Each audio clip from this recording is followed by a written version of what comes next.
Jay Barber. Yeah. You know, many times, so many times, I think of that wonderful centre, that home of Barbers. How wonderful it is. How many times do I remember walking on the paths and being in the barn, and the meetings in the barn, and of course the original kitchen too. But for the moment, let me read one of those talks that I did give the day before Silence Day. You know, on Barbara's silence. You know, remember the meeting that we had?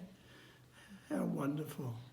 The crowd, the barn, all of you dear people there. Yeah. Now, I know I'm getting sentimental, so let's start reading. In a letter to a Barber lover, Erich wrote, "You tried to love Barber and failed. You tried to obey Barber and failed. This is nothing new to me and the Mundley. As long as we continue to try to love and try to obey, we have no hope of success. What is needed is to just love and obey. We have to skip over our excuses of trying to do this and trying to do that." These words appeal and help so much for me when I am confronted with such tasks as observing silence for 24 hours on the 10th of July. Because my mind bubbles along so much and I'm never silent for long and it resents being controlled, I know that those 24 hours will be a challenge, and my mind has to honestly admit it does not eagerly look forward 100% to the discipline. So I just do it. And the fact that I seem to invariably fail and say something audibly does not stop me. I also remind myself not to make observance a ritual, nor to conveniently avoid observance in fear it becomes a ritual. In other words, I try to honestly look at my motive for observing Silence Day. It is interesting to turn to Erich in thinking about Silence Day. He wrote in a letter, "We have been asked by many whether we should continue to observe on Silence Day or not. Well, it is left to each individual whether one wants to observe silence or not. But there will come a time, I feel, when the world will observe the Silence Day, just as we observe Christmas and New Year's Day. As to our wanting or not wanting to observe the day, there is a guideline from Barber himself.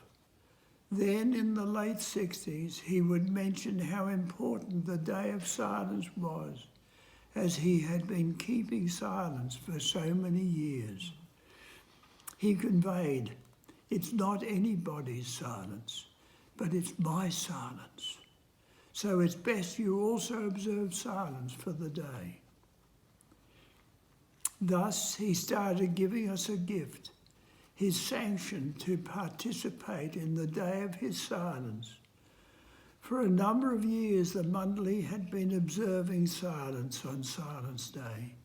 Now, in later years, Barber expressed his wish that it was better all observe silence, instead of observing the alternative of earlier years of observing fast.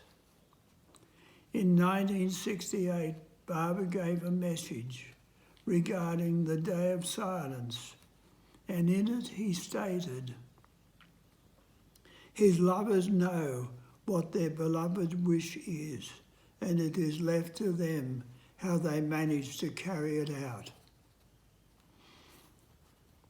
At the same time, Money writes somewhat in contrast to Erich. "I think there should be no question in the minds of anyone should we observe silence or not. It's an opportunity we should not let pass by. Every lover of Baba, to my mind, must observe silence on 10th July, the Silence Day. You salute your beloved by giving him a rose. You would not call it a routine or a ritual. An expression of your love, a piece of your heart. Baba observed silence for our sake, not for his own sake. She continues, Silence Day is a very special day for every lover of Baba. Baba has observed silence for all, for each one of us. And if we cannot give that little response for one day, if we cannot keep our lips closed for one day of a year, then it's too bad.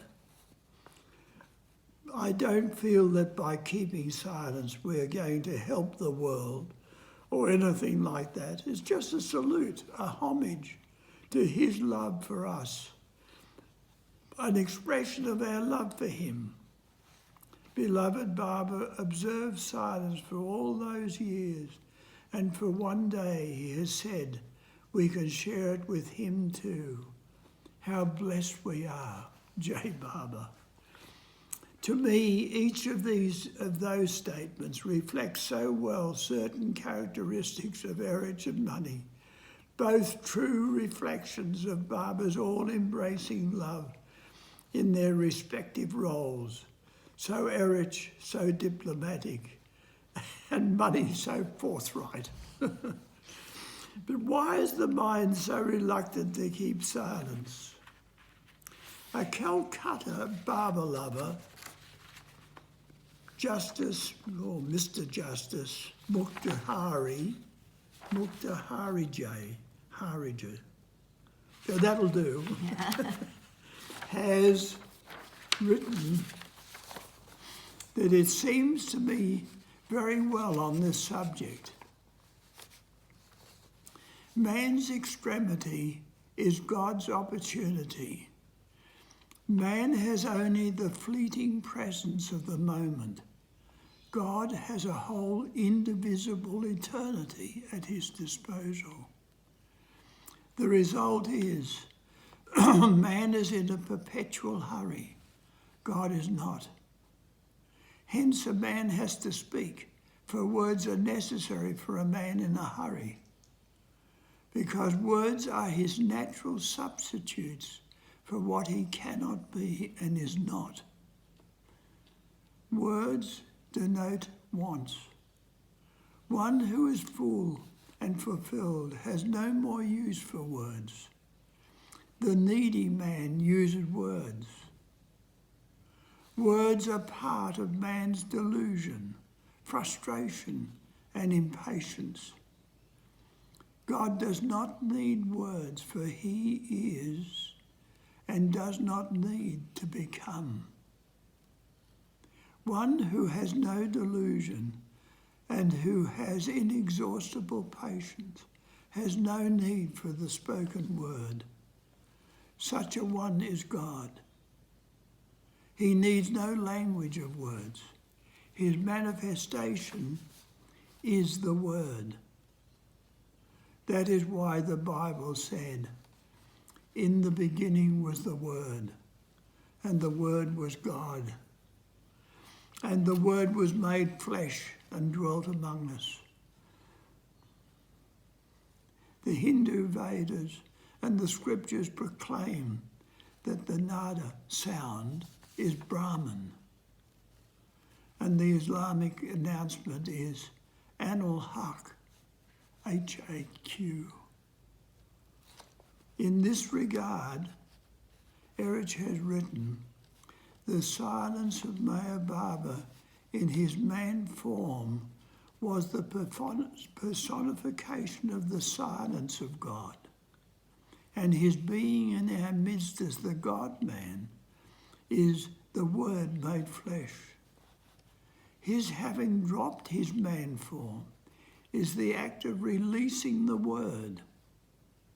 The Word that was encaged in the man form of Meher Baba was released when the body which encaged it dropped, which simultaneously is tantamount to the act of breaking the silence. Beloved Baba said, "I shall only speak one word, and this word will penetrate the hearts of all men."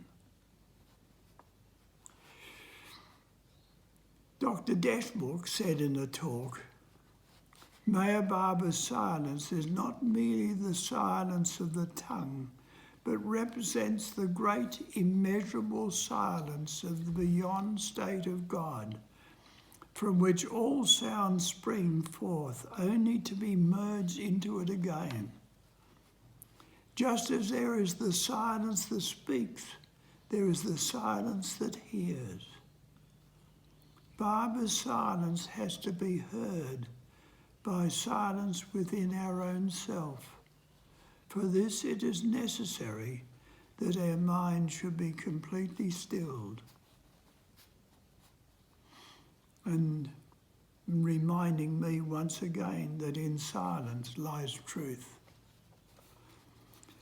Again, as Mukherjee has written, his word is intended to break patterns, prisons and habits.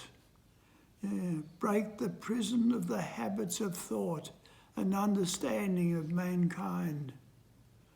The ordinary spoken word is a prison wall. It denotes specific and narrow habits of thought, memory, experience and recollection, in the coils of which men are entangled, not only during this birth and its present environments, but also by the previous experience in past existence. To break such a long-standing and hard habit, something unusual, something infinitely strong has to be used, and that is the word of Meher Baba.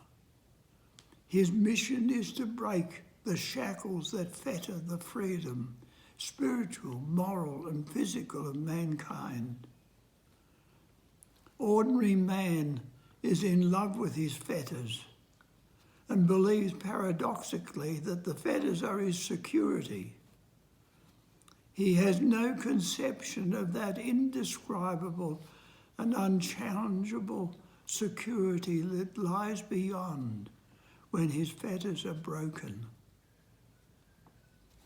When Abraham Lincoln announced the liberation of the African Americans from their slavery and ordered the removal of chains, they wept out of fright because they were afraid of their emancipation and of the outside world that lies beyond their chains so long, and for which they had an unknown fear. Something of that psychology clings to every man who refuses to make a change which is vital for the true freedom of the human soul.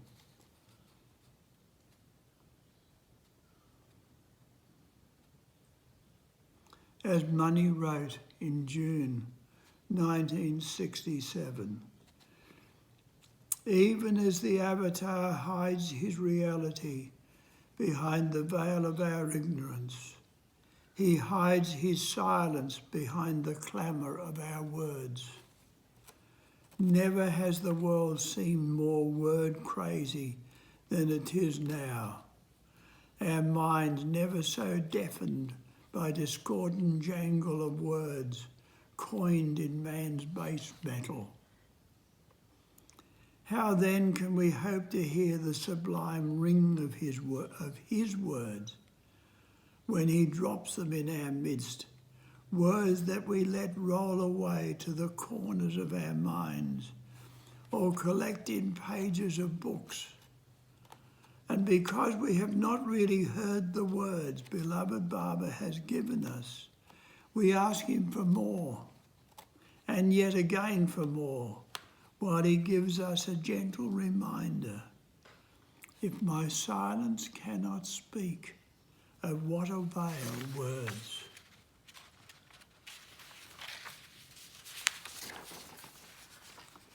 In conclusion, let us finish with these words of Erich. He wrote in a letter, "Had Baba not broken his silence, you would not have come to him in India to adore him. The day he began his silence, he broke it. And he continues to be silent and to break his silence in the heart where he resides and where he sleeps and is awakened continually. The moment the heart recognizes the Ancient One, at that very moment he has broken his silence in that heart. It is the echo of that breaking heard by the heart that makes the heart yearn for him and adore him. Now it is left to you to nurture his word. As beloved Baba has said, the breaking of my silence will reveal to man the universal oneness of God, which will bring about the universal brotherhood of man. Jai Baba.